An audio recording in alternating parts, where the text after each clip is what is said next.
summary and general key of the 4 secret sciences. Let us now summarize the entire science by its principles. Analogy is the final word of science and the first word of faith. Harmony consists in equilibrium, and equilibrium subsists by the analogy of contraries. Absolute unity is the supreme and final reason of things. Now, this reason can be neither one person nor 3 persons, it is a reason, and reason at the highest. To create equilibrium we must separate and unite, separate by the poles, unite by the center. To reason upon faith is to destroy faith. To create mysticism in philosophy is to assail reason. Reason and faith, by their nature, mutually exclude one another, but they unite by analogy. Analogy is the sole possible mediator between finite and infinite. Dogma is the ever-ascending hypothesis of a presumable equation. For the ignorant, it is the hypothesis which is the absolute affirmation, and the absolute affirmation which is hypothesis. Hypotheses are necessary in science, and he who seeks to verify them enlarges science without decreasing faith, for on the farther side of faith is the infinite. We believe in that which we do not know, but which reason leads us to admit. To define and circumscribe the object of faith is therefore to formulate the unknown. Professions of faith are formulations of the ignorance and aspirations of man. The theorems of science are monuments of his conquests. The man who denies God is not less fanatical than he who defines him with pretended infallibility. God is commonly defined by the enumeration of all that he is not. Man makes God by an analogy from the lesser to the greater, whence it results that the conception of God by man is ever that of an infinite man who makes man a finite God. Man can realize that which he believes in the measure of that which he knows, by reason of that which he knows not, and he can accomplish all that he wills in the measure of that which he believes and by reason of that which he knows. The analogy of contraries is the relation of light and shade, of height and hollow, of plenum and void. Allegory, the mother of all dogmas, is the substitution of impressions for dyes, of shadows for realities. It is the fable of truth and the truth of fable.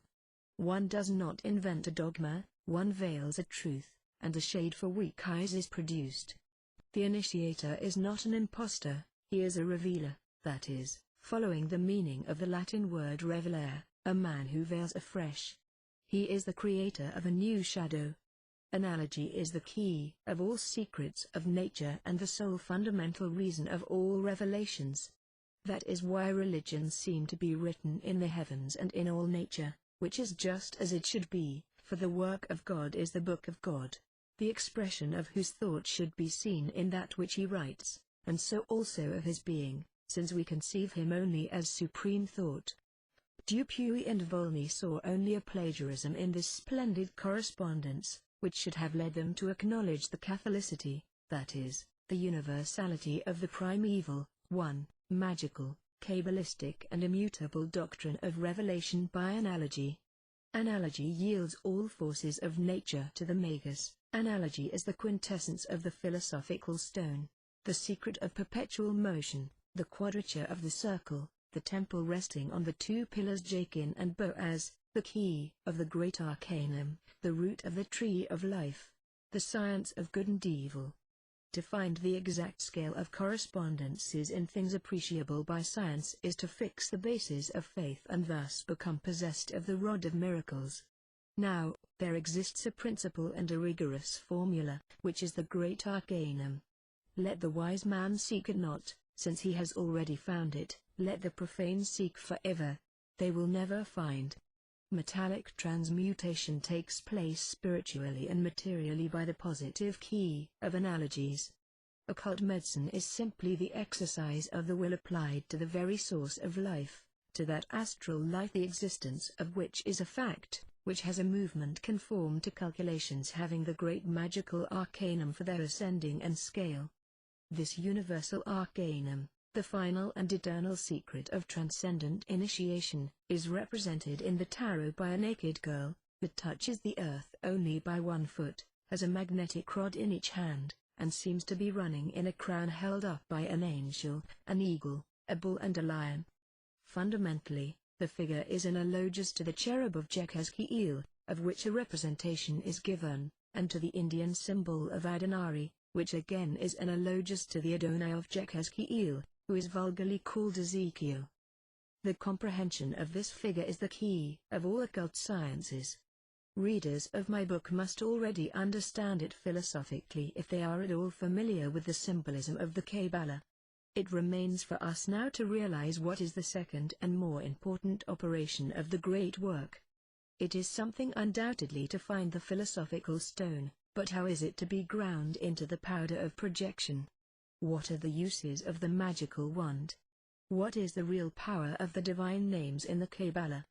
The initiates know, and those who are deserving of initiation will know in turn if they discover the great arcanum by means of the very numerous and precise indications which we have given them. Why are these simple and pure truths forever and of necessity concealed? Because the elect of intelligence are always few on earth and are encompassed by the foolish and wicked, like Daniel in the den of lions. Moreover, analogy instructs us in the laws of the hierarchy, and absolute science, being an omnipotence, must be the exclusive possession of the most worthy.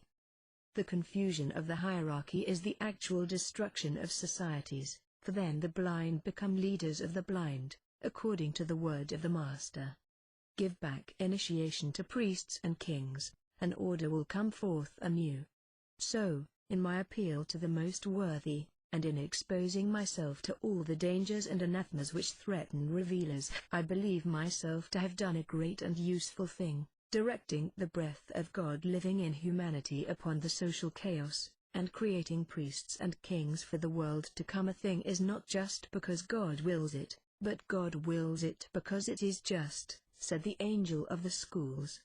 It is as if he said, the absolute is reason. Reason is self-existent, it is because it is, and not because we suppose it is, or nothing is, and how should one desire anything to exist apart